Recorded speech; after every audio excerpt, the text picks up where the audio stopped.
다 같이 기도함으로써 우리 하나님께 예배드리겠습니다. 우리의 기도를 들으시는 주님, 육신을 가진 사람이면 누구나 주님께로 나옵니다. 주님께서 택하시고 가까이 오게 하시어 주님의 뜰에 머물게 하신 그 사람은 복이 있는 사람입니다. 그러므로 우리는 주님의 집, 주님의 거룩한 성전에서 온갖 좋은 복으로 만족하렵니다. 하나님 아버지, 우리가 과연 그런 복된 사람인 것을 확인하며 하나님께 감사드립니다. 하나님, 우리를 택하셔서 하나님의 자녀 삼아주시고 우리 죄를 다 용서해 주시고 우리를 용납하여 주시고 하나님의 의의 길로 인도하여 주셔서 감사합니다. 하나님, 그 감사와 감격을 가지고 오늘도 주님 앞에 나와서 예배 드립니다. 하나님을 생각하고 하나님의 뜻에 맞추고 하나님께 순종하며 또 하나님을 사랑하며 살아가겠다는 저의 마음을 예배 시간의 모든 순서에 담아서 주님께 드립니다. 저희 예배를 받아 주시옵소서. 예수님의 이름으로 기도했습니다. 아멘. 자, 같이 일어서서 이제 찬양하겠습니다. 첫 찬송 짧은 두 곡을 메들리로 찬양할 텐데 우리 얼마 몇 주 전에 같이 한번 불렀던 찬송입니다. 하나님께로 더 가까이 갑니다. 이 예배 시간은 하나님께 나아가는 시간이라 하는 거죠. 하나님께 우리 찬양을 드리면서 우리 마음을 열어서 하나님께 가까이 나아가는데 그 하나님은 고통 가운데 계신 주님을 하셨습니다. 우리 겪는 고통 때문에 하나님께서 그 고통을 겪으시며 아파하시는 그 주님께 우리 마음을 열어서 하나님께 나아가고 그 하나님은 우리 왕이심을 고백하며 찬양하는 시간 되었으면 좋겠습니다.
기도에 대한 말씀 나눴습니다. 우리 기도가 우리 문제 해결을 위해서 하나님의 능력과 도우심을 구하는 것 물론 있고요. 그러나 거기서 잘 떠나가면 하나님과 영원한 사귐을 같이 하는 것이다 말씀드렸습니다. 그런 내용을 잘 가사로 반영한 찬송입니다. 하나님께서 우리를 영원한 사귐에 초대하신 거죠. 예수님 믿어라 하는 것은 하나님과 영원한 사귐인 거죠.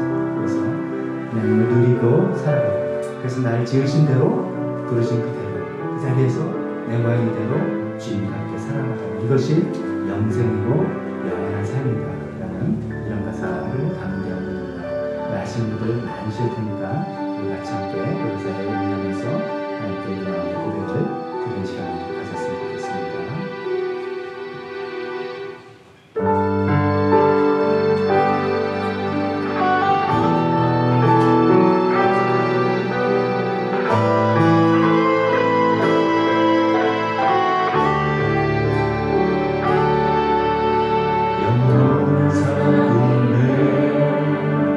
날 초대하시네 주님을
전신과 우리 결단을 드리는 찬양, 지난주에 우리 같이 불렀던 찬양 주가 일하시네.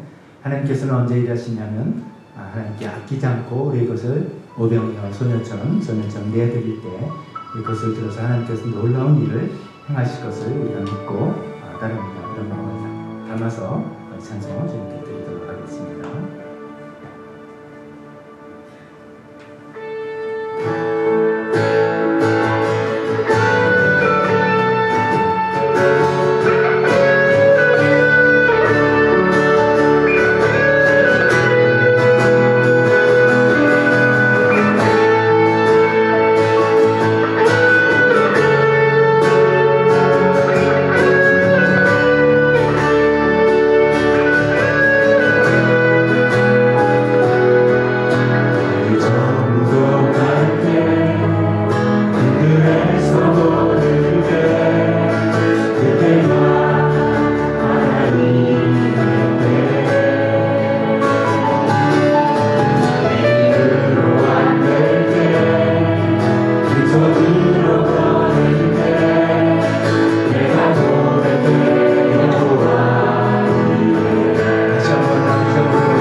오늘 설 명절 당일 주일이 오늘 설 명절이 돼서 또 가족과 함께 시간을 명절 시간 보내시는 분들도 계시고 또 이렇게 또 하나님께 나와서 예배 드려오신 모든 분들 또 주님의 이름으로 환영합니다. 지방으로 내려가신 분도 계시는 반면에 또 이렇게 역귀향이라고 하나요? 지방에서 이제 올라오시는 그런 분들도 요즘 계시죠. 그래서 우리 김민규 집사님의 부모님 또 가족도 자리에 함께 하시고 우리 한수태매님 어머님도 또 올라와서 함께 하시고 반갑습니다. 감사합니다. 우리 주걸 보면서 교회 소식 함께 나누도록 하겠습니다. 지난 주일날 이제 성도총회 오후에 잘 마치고 때 해마다 이제 성도총회 때 한 해를 마무리해가지고 이제 동영상 또 만들어서 보기도 하는데요. 성도총회 때 보신 동영상 교회 유튜브에 이제 오늘 오후에 이제 확인하실 수 있습니다. 보시면 되고 그때 이제 보신 거 조금 편집을 해서 내용 조금 줄이고 좀 바꾸고 내용이 있음을 참고하면서 함께 보시기 바랍니다. 그 유튜브 채널에 보면 이제 성도총회 동영상만 쭉 이렇게 보실 수 있습니다. 재생 목록에 묶어놔서 그러면 이제 해마다 이제 1년 지나면서 하나님께서 우리 교회를 어떻게 인도하셨구나 이렇게 보실 수도 있게 됩니다. 또 재정보고서를 이제 교회 홈페이지에 올린다고 말씀드렸죠. 교회 홈페이지에 들어가 보시면은 거기 이제 설교, 목회자 칼럼 이런 칸도 있고 제일 오른쪽에 보면 나눔터라는 그런 칸이 있습니다. 그 나눔터에 교회 소식 칸이 있고 게시판이 있고 사진 게시판 이렇게 있습니다. 그 중에 게시판에 올려져 있습니다. 문서로 파일로 올려져 있는데 우리 이제 내부용으로 하자 그래서 파일에 비밀번호 설정해서 문서를 올려놨습니다. 아래 한글 파일로도 만들어 놓고 엑셀 파일로도 만들어 놔서 필요한 만큼 보실 수 있겠습니다. 그 비밀번호는 이제 여기 썼는데 Loving BC 우리가 사랑하는 교회니까 영어로 사랑하는 침례교회 그러니까 BC는 Baptist Church 그런 뜻이죠. 3927 성경 구약 성경 신약 성경 그리고 퀘스천 마크 2개 이렇게 넣어서 이런 비밀번호를 기입하면은 재정보고서 보실 수 있겠습니다. 그래서 결산보고서 또 예산 이렇게 보시면서 함께 또 기도해 주시면 좋겠습니다. 평지도 세미나 가정교회 평지도 세미나 참석해서 또 정신 또 실제 또 잘 배우시고 또 목장에서 함께 우리 교회 함께 가정교회를 세워 나가시면 좋겠습니다. 예배실 뒷문 왼쪽 게시판에 있으니까 일정 잘 참고해 보시면 좋겠습니다. 특별기도 계속해서 우리 박관홍 목사님 그 왼쪽 시신경 마비 문제 잘 풀릴 수 있도록 그래서 안대 떼시고 운전하시고 일하시는데 아무 지장 없을 수 있도록 계속해서 기도해 주시기 바랍니다. 계속해서 네팔 선교 나라와 북한을 위해서 계속해서 기도해 주시기 바랍니다. 이 시간에 대표 기도와 헌금 시간으로 이어지겠습니다.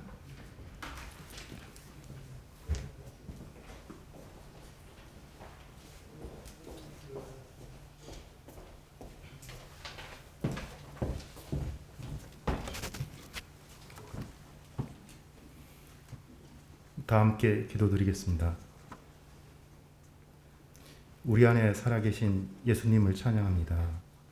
오늘은 민족의 명절인 설날입니다. 온 가족이 한자리에 모여 조상님의 사랑을 기억하며 가족 간의 우애를 나누고 정성스러운 손길로 먹고 마시게 하시니 감사드립니다. 1년을 시작하는 명절이 모두에게 가족 간의 화목을 다질 수 있는 날이며 주 안에서 귀한 사랑의 시간이 되게 하옵소서.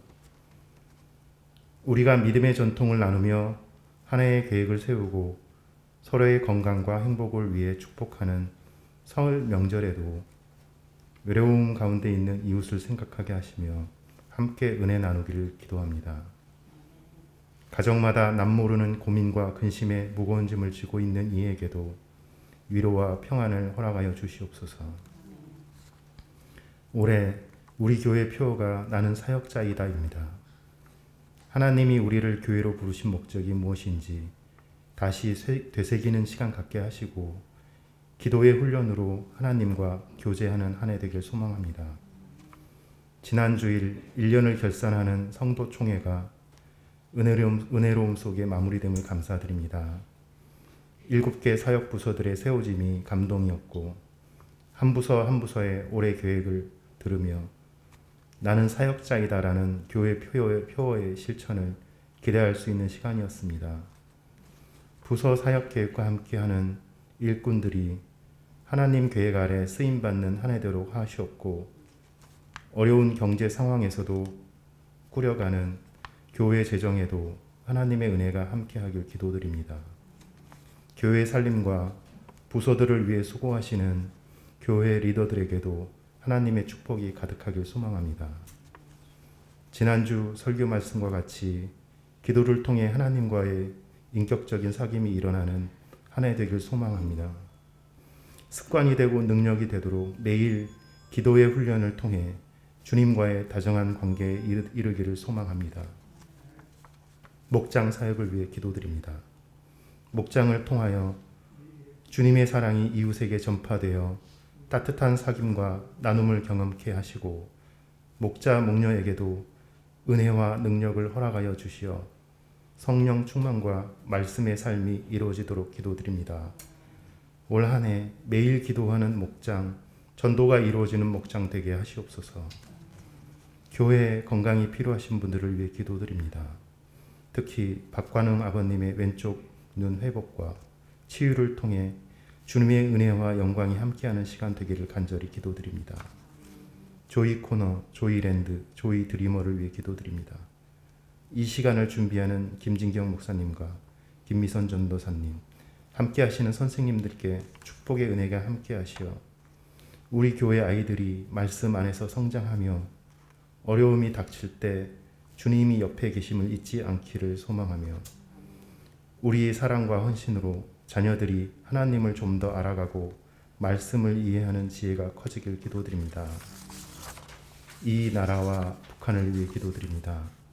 나라를 경영하는 정치가와 지도자들이 먼저 하나님을 바라보며 국민을 생각하게 하시옵소서. 예수님의 행하심을 본받아 약한 자와 어린아이를 중히 여기는 정책이 이루어지길 기도드립니다. 북한의 주민들에게도 자유로이 주님을 찬양할 수 있는 시간을 하루빨리 맞이할 수 있도록 해주시고, 생활의 넉넉함도 함께 할 수 있기를 기도드립니다. 네팔을 위해 기도드립니다. 시티 미션 교회를 이끌고 있는 라진 목사님의 영육간의 강건함을 지켜주시고, 코로나의 상황에서도 전도의 열심인 네팔의 형제 자매님들을 보살펴 주시옵소서. 또한 하루빨리 개종금지법이 개정되어 네팔의 구원의 역사가 이루어지길 기도드립니다. 오늘 말씀을 전하시는 박덕주 목사님께 영육간의 강건함을 주시고, 준비하시는 말씀이 전해지는데 어려움 없게 하여 주시옵소서. 목사님을 통해 주님의 말씀이 더욱더 선명하게 우리 마음에 와 닿기를 소망하며, 이 시간 말씀을 듣는 모든 이에게 주님께서 함께하여 깨어서 듣고 순종하며 결단하는 시간 되게 하시옵소서. 이 모든 말씀 우리를 사랑하시는 예수님 이름으로 기도드립니다.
봉헌기도 드리겠습니다. 하나님 아버지, 오늘 우리가 읽을 시편 23편 말씀처럼 하나님께서 우리 목자가 되셔서 우리 삶에 부족함이 없이 채워주신 것을 감사드립니다.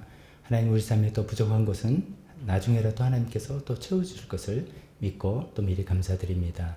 하나님께서 우리 삶을 인도해 주시는 좋으신 목자 되시고 아버지 되셔서 우리 삶을 좀 인도해 주시니 주님께서 또 우리에게 맡기신 것의 일부를 주님께 돌려드립니다. 하나님 이것들 사용하셔서 하나님 나라에 필요한 것, 교회에 필요한 것들 주님 다 채워주시고 하나님이 이 물질을 통해서 하나님 역사가 일어나게 도와주시옵소서.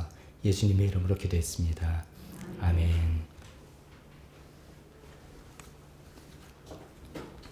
설교 시간입니다. 우리 주보 안에 있는 설교 본문을 다 같이 일어서서 함께 읽도록 하겠습니다.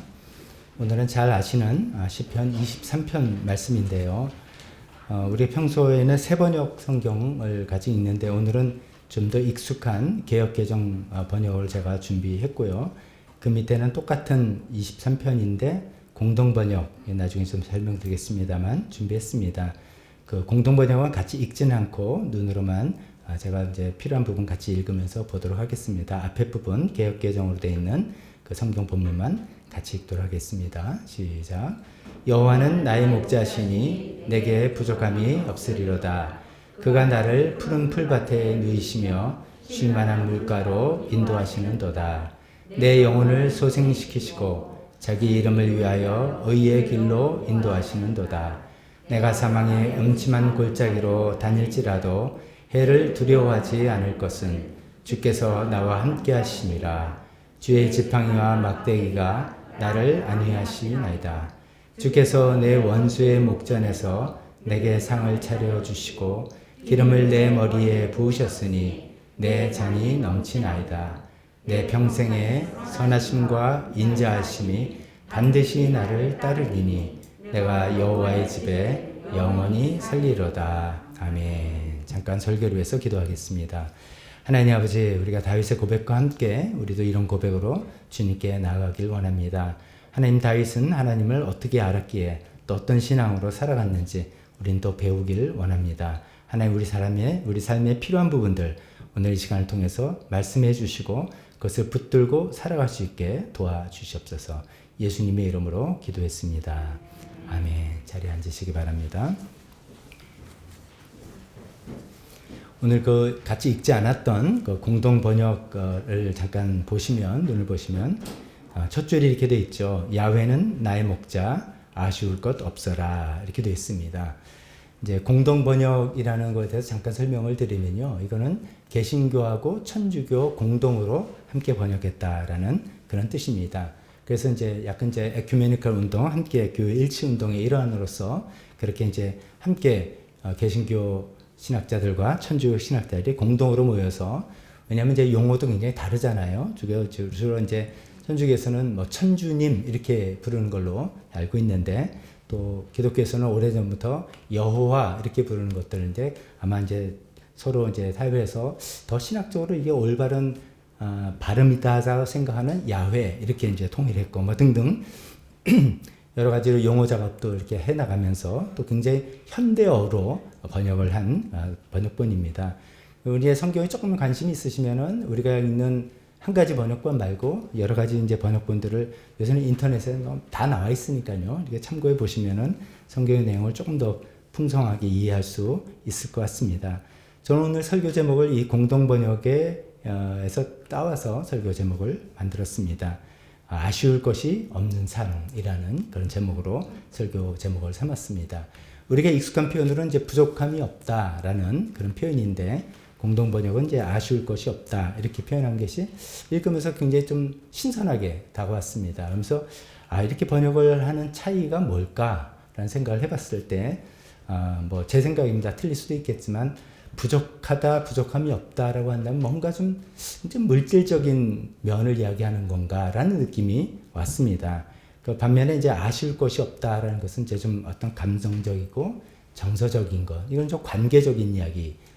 즉 이제 부족함이 없다 그러면 하나님 날 뭘 해주셔야 되는데 왜 이렇게 좀 빠졌나요? 이렇게 없나요? 라고 해서 하나님께 마치 무슨 요구를 하고 하나님과 우리 관계 무슨 거래 관계인 것 같고 뭐 이런 느낌이 좀 들 수 있다면, 꼭 긴 게 아니라 있다면 좀 아쉬울 게 없다라는 것은 이제 좀 감정적이고 정서적인 표현이라서 그냥 관계에도 치중하는 그런 표현이라고 좀 느껴지는 것 같아서, 제가 이렇게 느껴지는 것 같아서 그렇게 이제 이 제목이, 이 표현이 더 좋겠다 이렇게 생각을 해봤습니다.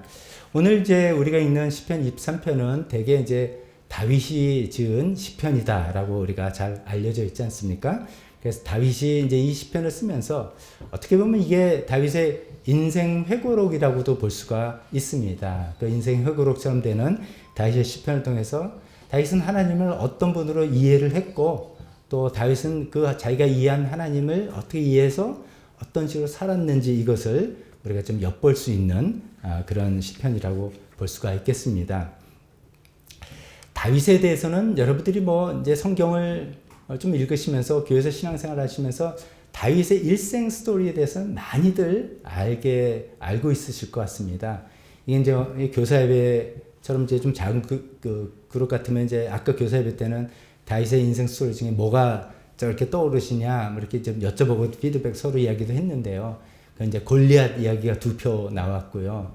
어떤 분은 이제 아두람 공동체 이야기도 나왔고 어떤 분은 이제 아들한테 쫓겨난 이야기 뭐 그런 이야기 여러 이야기가 나왔는데 다윗의 이야기는 그래서 꽤 많이 알려져 있죠. 이제 어릴 때부터 막내로 태어났는데 별로 이제 집에서 인정받지 못하는 그런 막내였죠. 사무엘 선지자 와서 그 아버지한테 와서 너희 아들 중에 한 사람을 하나님께서 왕으로 세우실 거니까 아들들 다 불러라 할 때 아예 부르지도 않을 정도로 존재감이 없었던 그런 이제 막둥이 그 목동이었죠. 근데 이제 하나님께서 그를 기름 부어서 왕으로 미리 이제 세워놓으시고, 그것도 이제 비밀리에, 왜냐면 사울 왕이 있으니까. 그러다가 우리가 알고 있는 하이라이트 사건은 어린 소년 다윗이 거인 골리앗을 물맷돌로 때려 눕힌 거죠. 이거는 이제 뭐 성경을 초월해서 모든 사람이 이제 다윗과 골리앗 대결, 뭐 이렇게 일반 용어로 쓸 정도로 잘 알고 있습니다.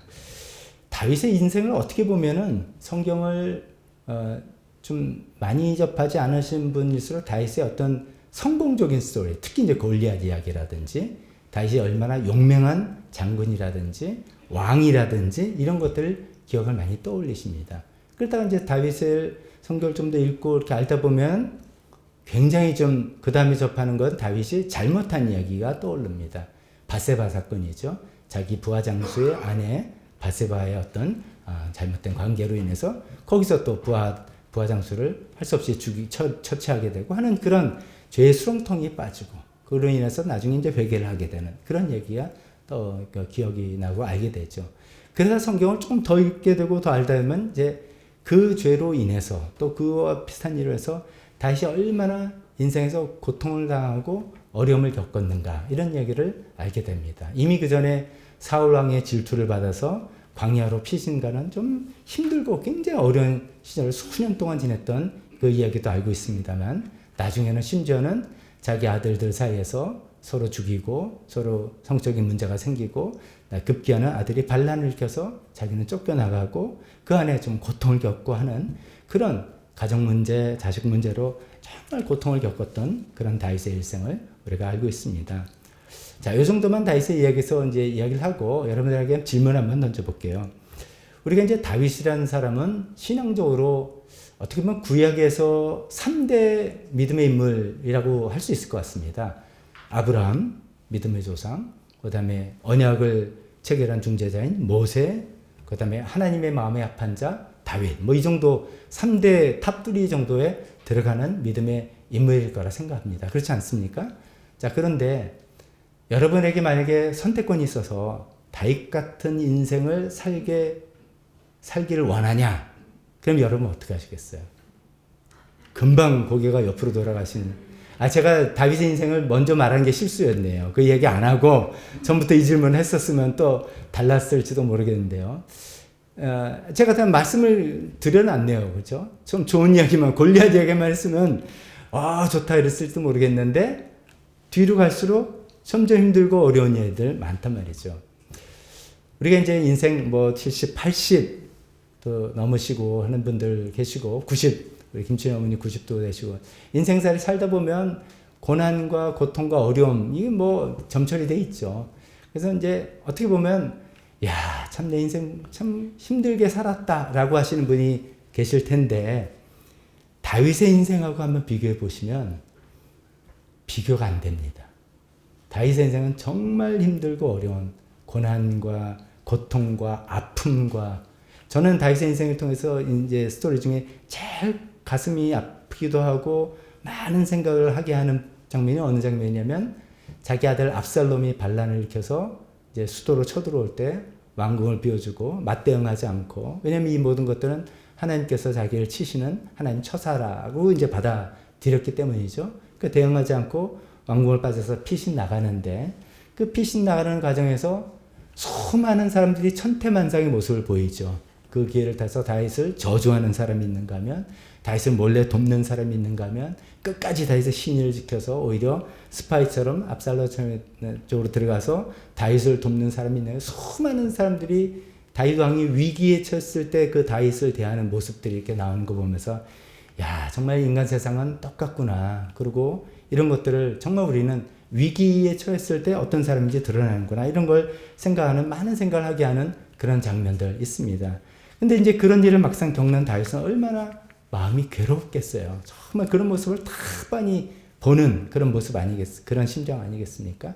자, 근데 다윗의 얘기는 이 정도 하고, 다윗이 이런 인생을 살았던 사람입니다. 그러니까 어떻게 보면은 정말 유복하고, 정말 평안하고, 다윗이 정말 성공이라는 개념도 다르겠지만 평탄한 그런 삶을 살았다고 말하기는 좀 힘든, 굉장히 어려운 시기를 많이 겪었던 그런 다윗인데, 오늘 우리가 읽는 시편 23편, 어쩌면 다윗의 인생 회고록이라고 할 수 있는 인생 시편 23편은 다윗은 자기 인생을 뭐라고 표현하면, 하나님이 나의 목자심으로 내가 부족함이 없다.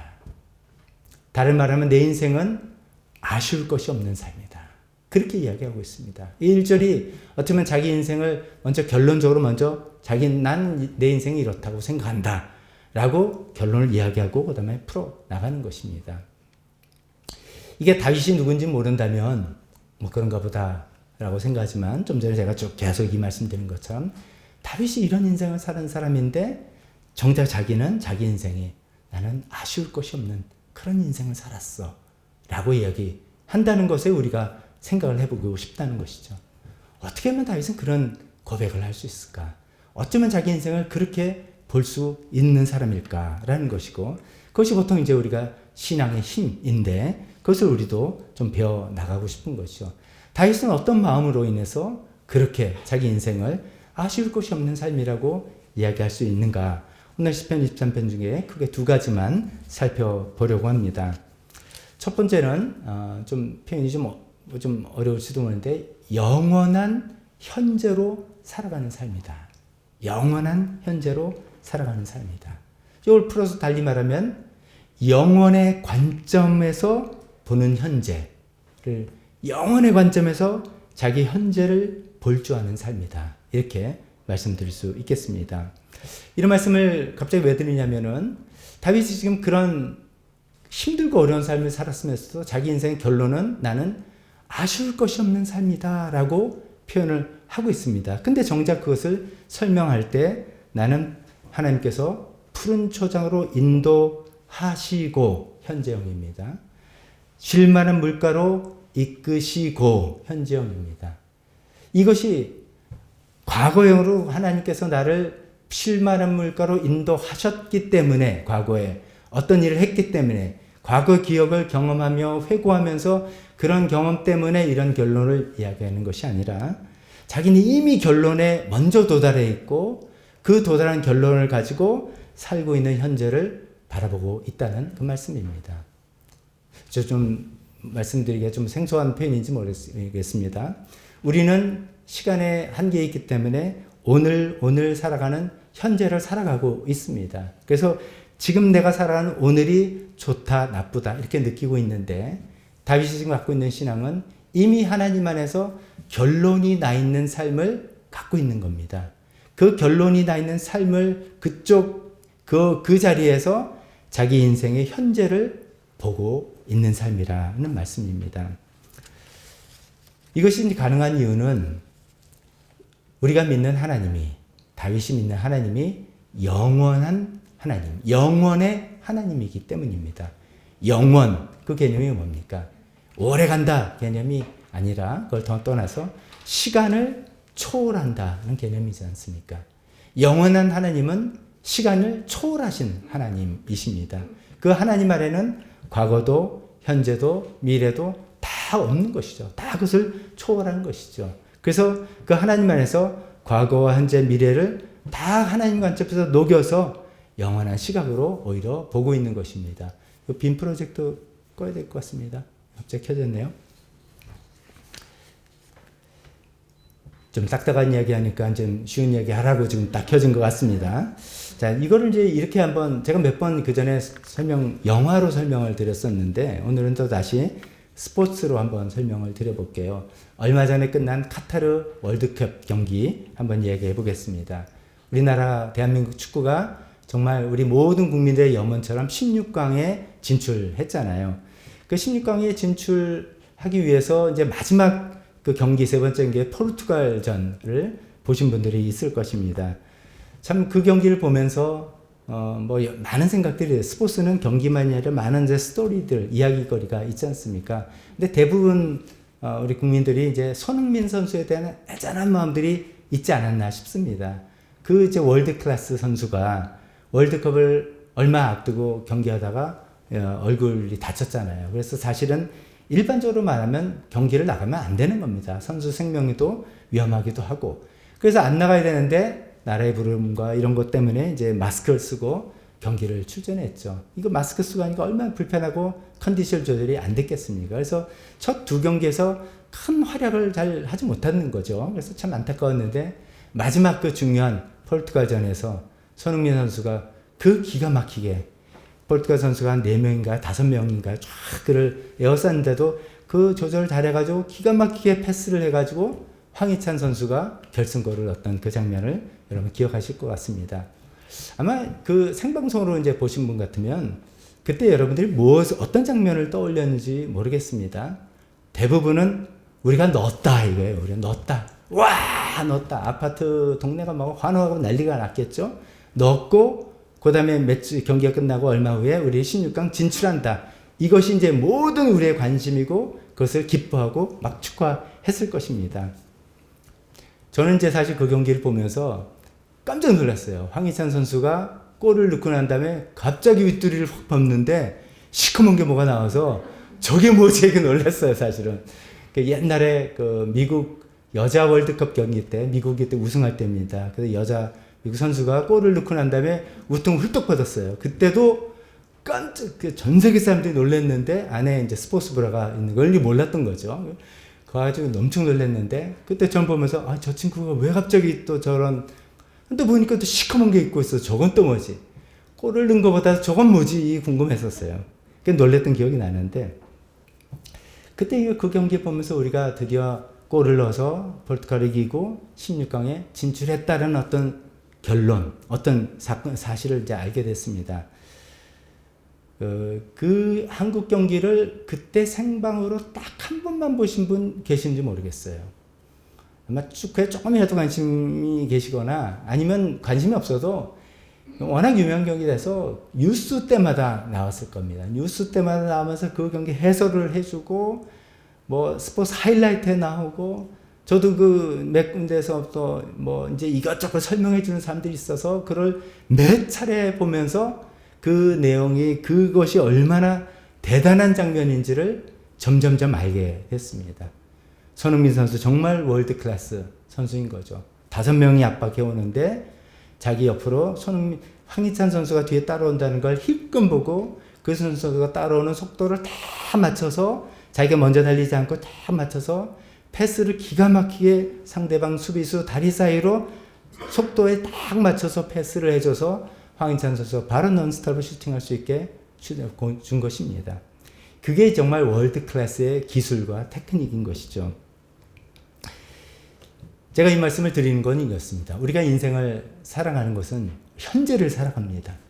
현재 엄청나게 기쁘고 좋은 일이 생겼다. 그럼 뭐 뛸 듯이 기뻐합니다.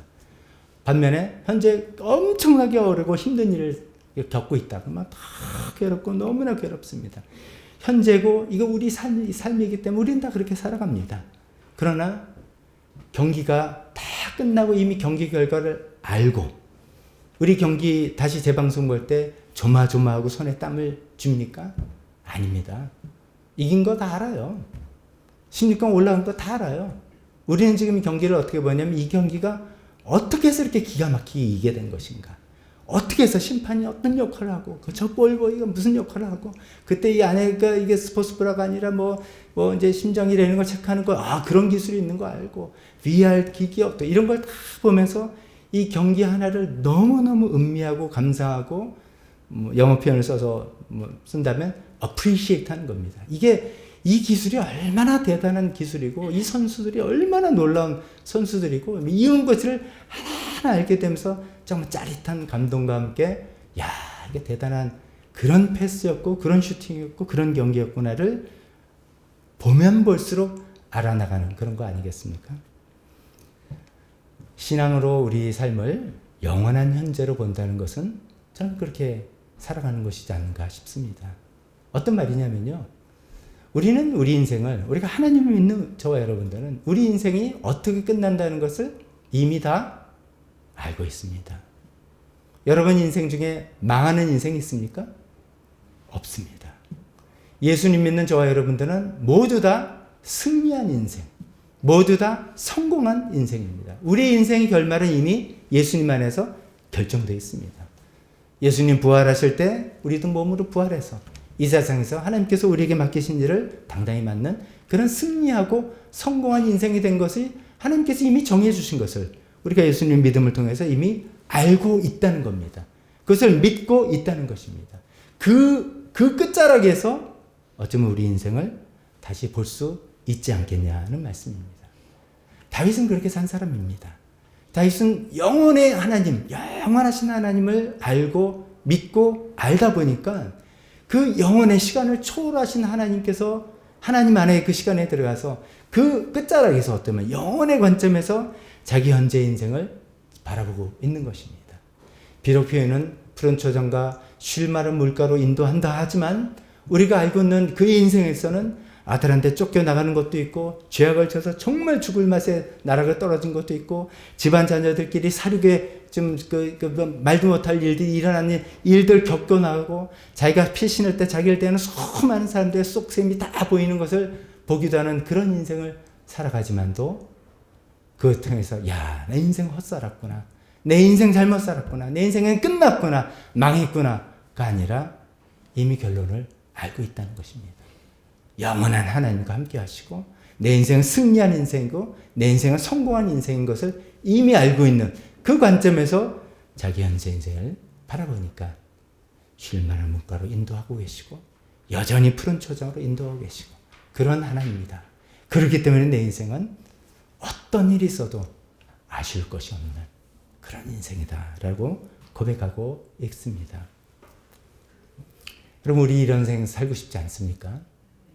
내일을 알지 못하는 현재의 불안해서 우리가 현재가 불안한 것은 현재 삶이 불안한 건 내일이 어떤 일이 일어날지 모르기 때문이죠. 일이 잘 될지 안 될지 모르고 일이 좀 잘못되면 내 인생은 큰일 난다는 그 불안감이 나를 엄습해서 오늘 현재의 삶을 불안하게 만드는데 우리는 하나님 안에서 내일을 알고 있습니다.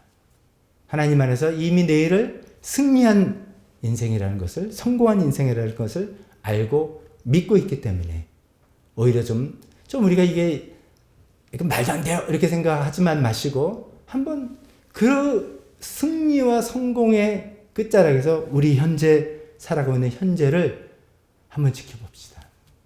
또 과정돼서 이야기하면 우리가 지금 현재 고생을 하면 고생할수록 이 영광이 더 크다는 걸 우리는 알 수 있습니다. 그래서 일부러 고생길을 찾아갈 건 아니지만 비록 우리가 힘들고 어려운 시간을 거쳐가고 있다 할지라도 이것이 끝이 아니라 난 이렇게 끝나는 인생이 아니라 성공하는 인생이라는 그런 생각을 가지고 그런 영원의 관점에서 우리 현재를 살아갈 수 있는 저와 여러분들 다 되시기를 주님의 이름으로 축원합니다. 두 번째 다윗의 인생이 그런 굴곡이 많은 인생인데도 아쉬울 것이 없는 삶이다 라고 말할 수 있는 이유는 다윗은 일상이 기적이라는 것을 알고 있었던 삶이기 때문입니다. 일상이 기적이라는 것을 알고 있었기 때문이라고 말씀드립니다.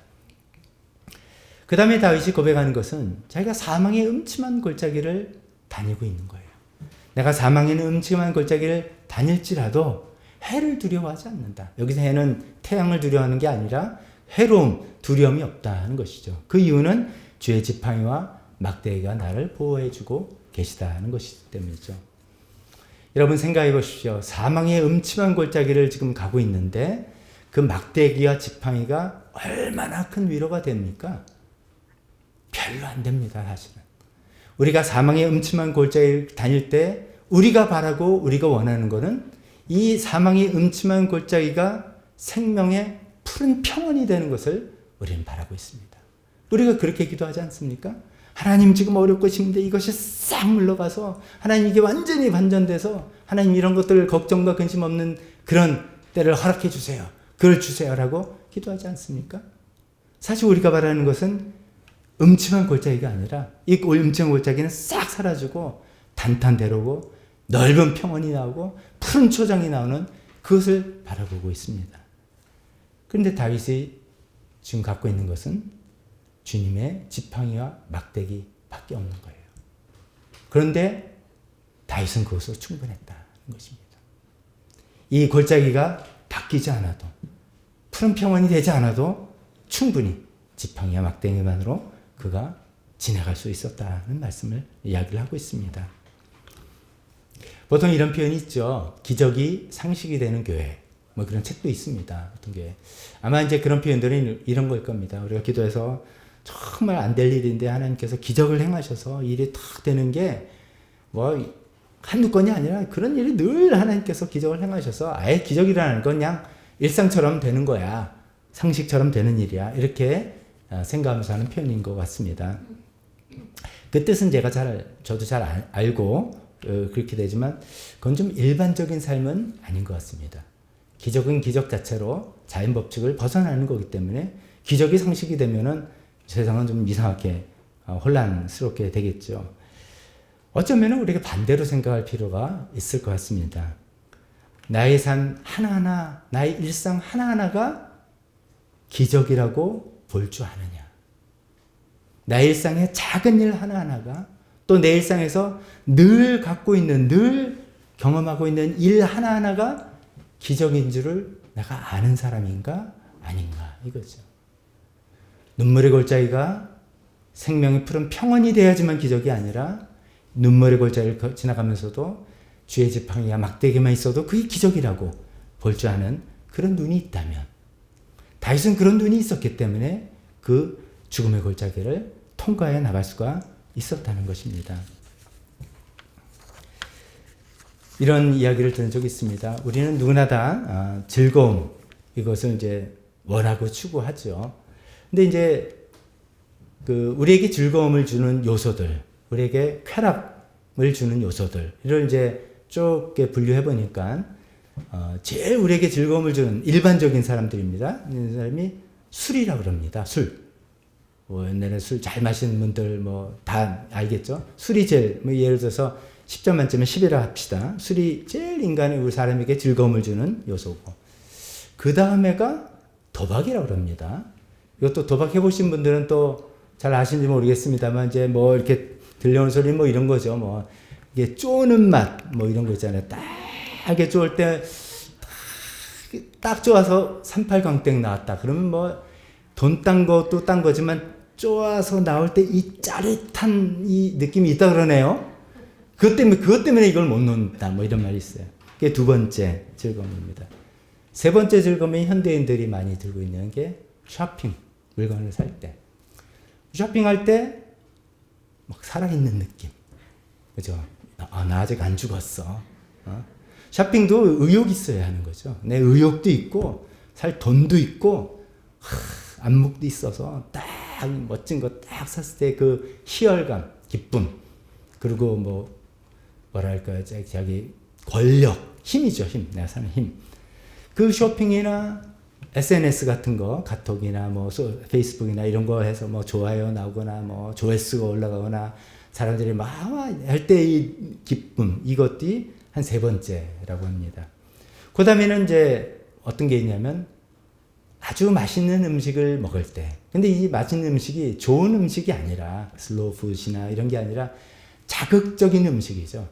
되게 이제 우리가 쉽게 이해해서 배달 음식 생각해보세요. 배달 음식을 여러분 슬로우 푸드로 주문하는 음식은 별로 없죠. 되게 이제 자극적인 뭐 예를 들어서 달고 짜고 뭐 이런 거 떡볶이 완전 왕매운 떡볶이 이래서 뭐 그냥 맵다면서 쫙 올라가는 거 이런 거잖아요. 이런 음식 자극성 음식을 먹을 때 느끼는 쾌감, 즐거움. 여기 순서 술, 도박, 쇼핑이나 SNS 자극적인 음식. 요건 좀 이제 한 부류로 조금 안 좋은 부류고요. 그 다음에 순위가 뭐냐면 요건 좀 건전한 건데 운동이나 산책. 벌써 들으시면서 운동이 무슨 즐거움을 줍니까 하시는 분 계실 겁니다.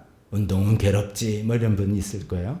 운동이나 산책, 그 다음에 음악 감상이나 독서, 그 다음에 묵상, 명상, 기도, 우리가 뭐라 불러도 그런 것, 그 다음에 풍경, 아름다운 풍경을 보기, 이런 것, 이런 순서라고 합니다. 이제 연세가 좀 드시면 아름다운 풍경을 보면서 다 그냥 엔돌핀이 올라오고 막 기분이 와 좋다고 하는데, 우리 자녀들 한번 보십시오. 그런데 듣고 가면 뭐 하고 있는지, 거기서도 다 휴대폰 보고 있는 경우가 상당히 많습니다. 그거를 볼 수 있는, 즐길 수 있는 능력이 점점 떨어진다는 안타까운 소식이죠. 근데 이런 걸 이제 술이 아까 제가 10점 만점에 10이라 했다면 술보다 더 높은 게 있는 거 아시죠? 마약. 마약은 술의 한 10배, 쉽게 말해서 10배 정도. 최근에 우리 사회뿐만 아니라 미국에도 굉장히 큰 문제가 되는 판타닐이라는 것. 이건 뭐 굉장히 치명적인 마약이죠. 이런 것, 이 합성 마약이 현재 미국의 사망원인 넘버1이 되고 있다는 그런 뉴스 보도도 본 적이 있습니다. 이런 판타닐 같은 건 술에 거의 10배 정도의 짜릿한 쾌감을 주고 이런 것이죠. 근데 제가 이제 이런 얘기를 이제 왜 무슨 말씀을 드리려고 하냐면, 우리가 이제 이 마약이 나쁘다는 것은 이 마약에 한번 길들여지면 다른 술이니 심지어 안 좋은 것뿐만 아니라 건전한 것뿐만 아니라 건전하지 않다는 모든 것도 쾌락과 즐거움을 느끼는 그 비율이 뚝 떨어지는 거죠. 다른 것은 즐거움을 주지를 않는 거예요. 마약 외에는. 그 마약도 점점 양이 더 늘어나야지만 즐거움을 주는 그런 이제 현상이 있지 않습니까? 우리가 신앙적인 면에서 볼 때 이렇겠습니다. 하나님께서 우리를 인도하시고 도와주신다. 특히 이제 기적이라는 단어를 쓴다고. 내가 지금 죽음의 골짜기, 사망의 골짜기 가는데 나한테는 기적이 필요하다. 이 죽음의 골짜기는 싹 바뀌어서 생명의 푸른 평원으로 쫙 바뀌는 끝내주는 기적이 아니면 나는 만족이 안 된다.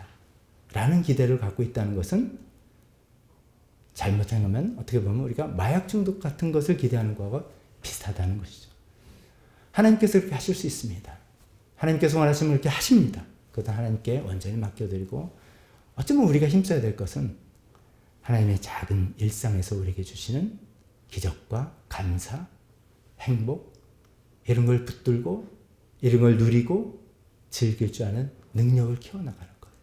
아까 제가 말씀드린 여러 가지 중에서 이제 많은 사람들은 이제 의사들이 아닌 분들은 권하죠. 술, 도박, 쇼핑, 자극성 음식 이런 거에 즐거움을 누리는 걸 자꾸만 줄이고 끊어내야지 건전한 운동과 산책, 독서와 음악, 풍경 이런 걸 통해서 정말 참 즐거움을 누리는 건전한 중독성이 없는 건전한 즐거움을 누릴 수가 있습니다. 라고 하는 이야기를 제가 차용을 해보는 것입니다.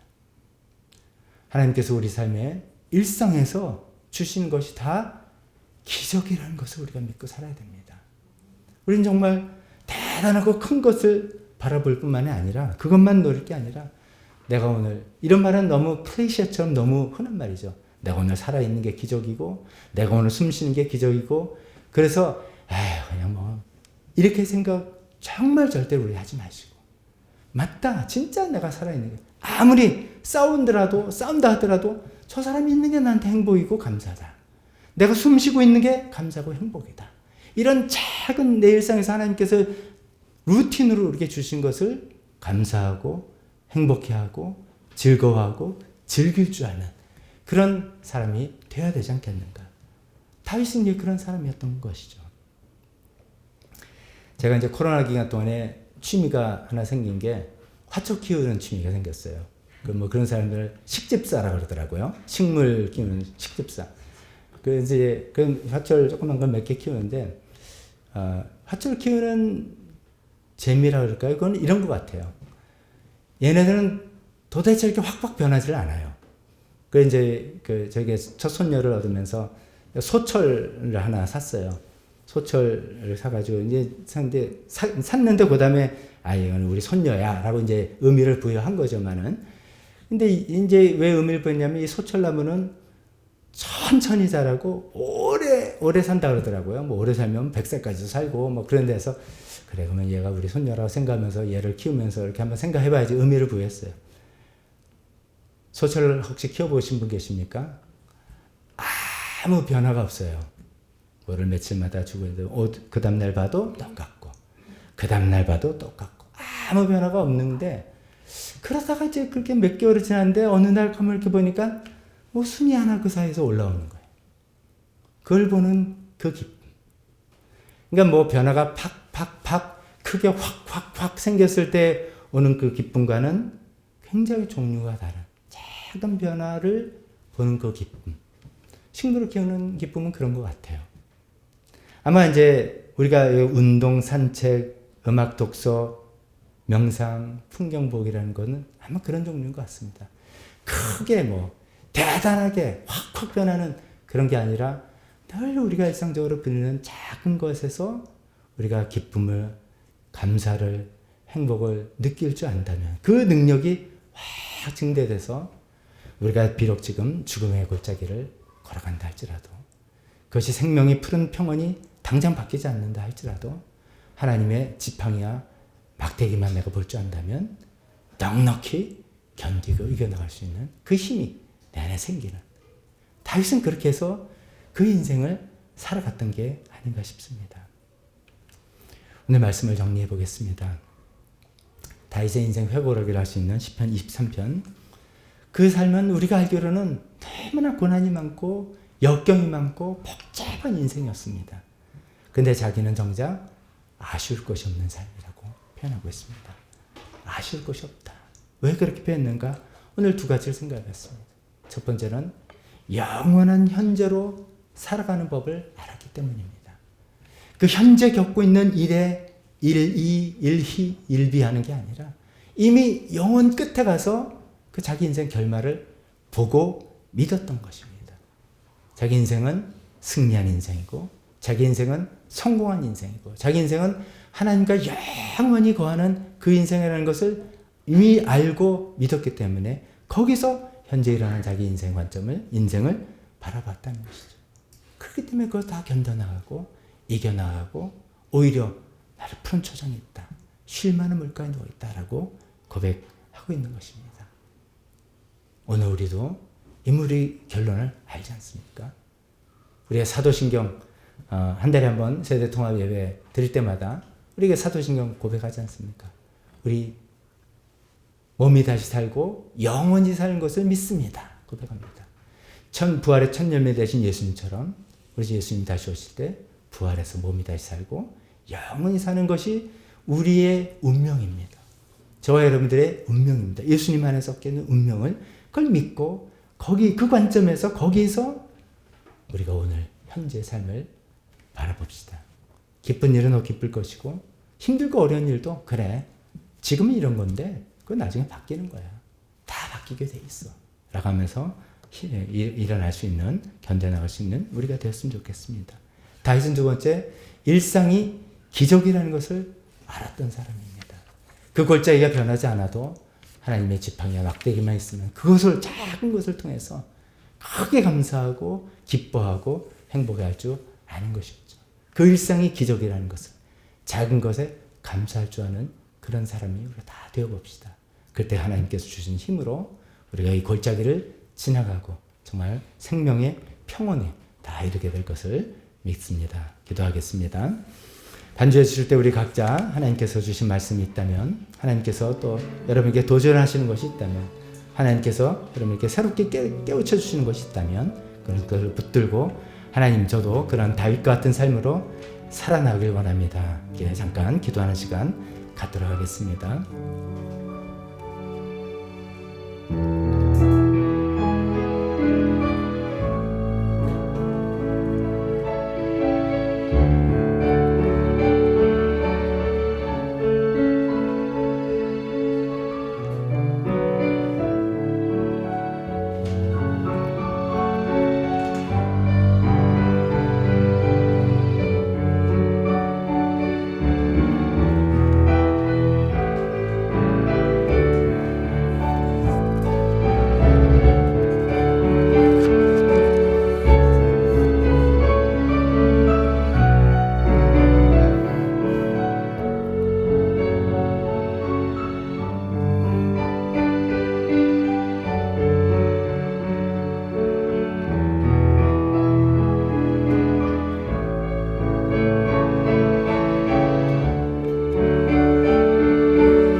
같이 일어서서 헌신 찬송 나 어디 가든지 순종하리 찬송하겠습니다. 가사 원하시는 분은 주고 있습니다.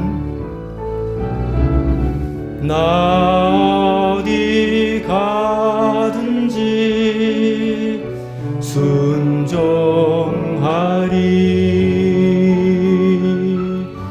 나 어디 있든지 충성하리 주 나의 하나님 왕 되신 주 영원히 주님만 찬양하리.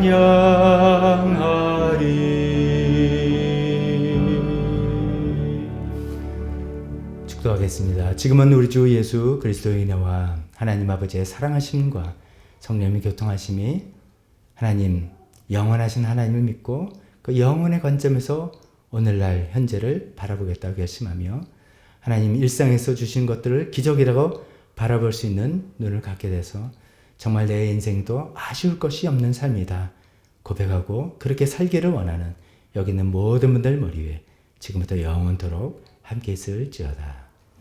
아멘.